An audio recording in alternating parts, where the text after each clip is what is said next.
après de faire un match, qu'est-ce qu'il fait? Il s'échauffe, non? Alors mec, il joue 45 minutes, il s'échauffe 1 heure, vous bossez 10 heures, vous échauffez pas. Une merde, là, il y a un problème.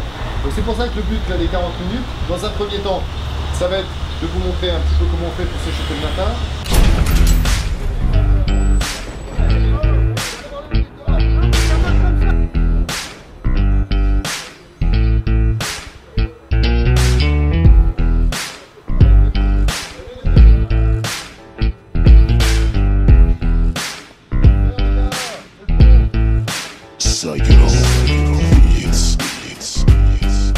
Oui, c'est bon, pourquoi? Vas-y, tu peux le poser.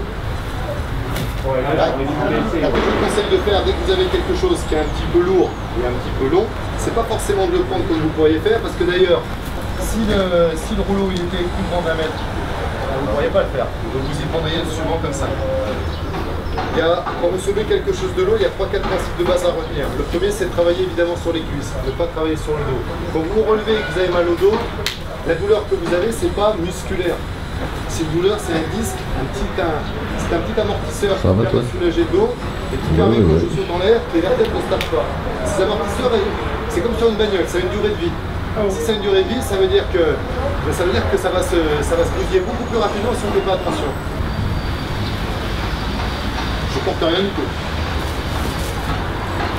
Merci. Je prends un peu sur ma cuisse. Et là je porte. Vous comprenez? Le plus haut possible, le plus près de la charge, pensez à la grue, les pieds un peu comme Bruce Lee, à Jimé. Ensuite on va travailler sur nos cuisses.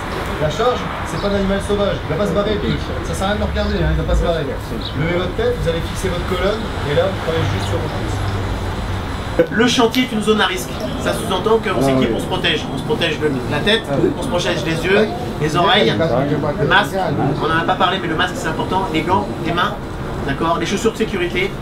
Idéalement des tenues pas amples, parce qu'on peut s'accrocher, il faut que ça soit bien plaqué du corps. Le gilet, si on va acheter de la couleur fluo, qui permet d'être visible de loin, d'accord. Et tout ça fait qu'on est en sécurité sur le chantier, parce que le chantier c'est une zone à risque, d'accord. À partir de là, on peut commencer à travailler sur le chantier. Mais quand on prend une machine sur le chantier, la première chose qu'il faut faire, c'est vérifier son état général. On ne prend pas une machine comme ça, sans savoir quelle est son histoire. Alors, une fois qu'on est équipé avec les EPI, on va prendre le matériel. Et le matériel, avant de l'utiliser, il faut faire une vérification générale.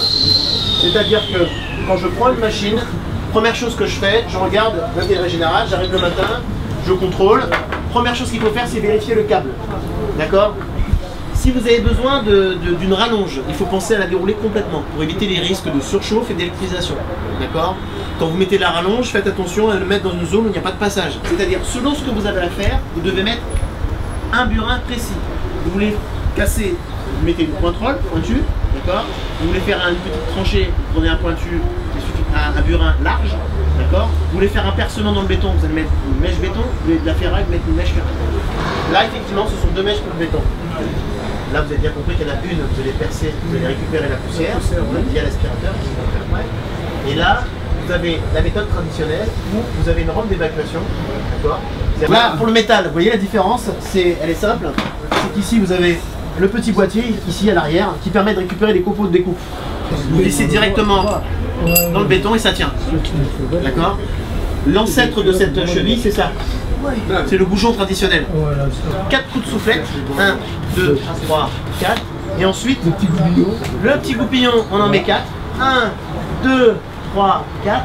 Chaque gaz a une spécificité. C'est-à-dire que le gaz, pour exploser, il faut qu'il ait une certaine proportion de gaz dans le local où vous êtes. Vous connaissez le gaz de ville, butane, propane, la proportion? Je vous la donne. Je prends une plage qui est large pour envelopper les 3. Pour que ça explose, il faut grosso modo qu'il y ait à peu près entre 3 et 10% dans l'endroit où vous vous trouvez. Pour que ça explose, ça dépend de la proportion du gaz. L'acétylène, c'est plus 3,10. Hein. L'acétylène, 2,2, 85%. Vous êtes dans une pièce où ça sent le gaz avec l'acétylène, dites-vous bien, posez tout et sauvez-vous. C'est le gaz le plus dangereux. Vous, butane, propane, 3,10 c'est pas tellement dangereux.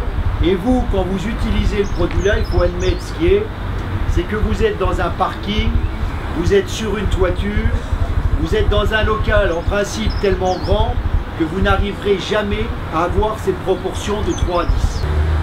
Vous l'avez percuté, hein, comme vous savez le faire. On va voir tout à l'heure ce qui sort de ça. Et malgré tout, la poudre ne sort pas. Pourquoi?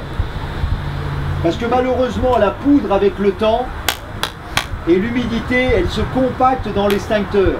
Donc à chaque fois que vous utilisez un extincteur à poudre, n'ayez pas peur. Vous prenez l'extincteur, vous le secouez bien pour détasser la poudre. Quand vous avez un feu, si vous visez la hauteur supérieure de la flamme, vous n'arriverez jamais à éteindre un feu. Vous allez voir tout à l'heure, vous allez prendre mon CO2. Si vous visez bien la base de la flamme, 2 secondes. Moi ce matin, il y en avait 12 qui sont passés, on a vidé un extincteur. Pour éteindre 12 fois une flamme qui est comme ça. Pour celui qui est sur un chantier, n'arrive pas à éteindre avec un extincteur à poudre, c'est où il était beaucoup trop loin, où l'extincteur marchait pas, enfin il y avait quelque chose.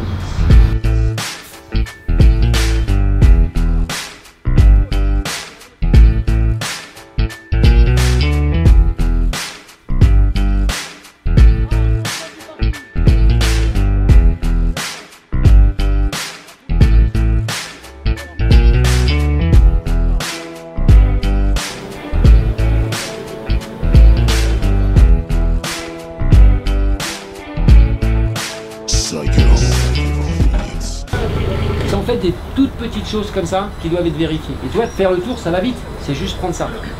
Et puis finalement, il y a encore un truc que j'ai pas fait. Effectivement, j'ai une ceinture de sécurité. J'ai un bouton pour ma lumière. Et là, on va la rallumer après. J'ai un gyrophare. Nous, les gyrophares, on vous les met sur ces pelles-là, sur allume-cigare. Pourquoi? Parce que s'il y a la moindre merde que ça pète, etc., au moins c'est remplacé en 30 secondes. La différence entre être en sécurité et puis pas se faire chier au boulot, parce que c'est aussi, ça va avec, c'est finalement accepter l'idée, c'est finalement accepter l'idée de se dire, j'ai une machine qui arrive, et ben je vais y consacrer 3 minutes pour faire en gros ce que je viens de faire.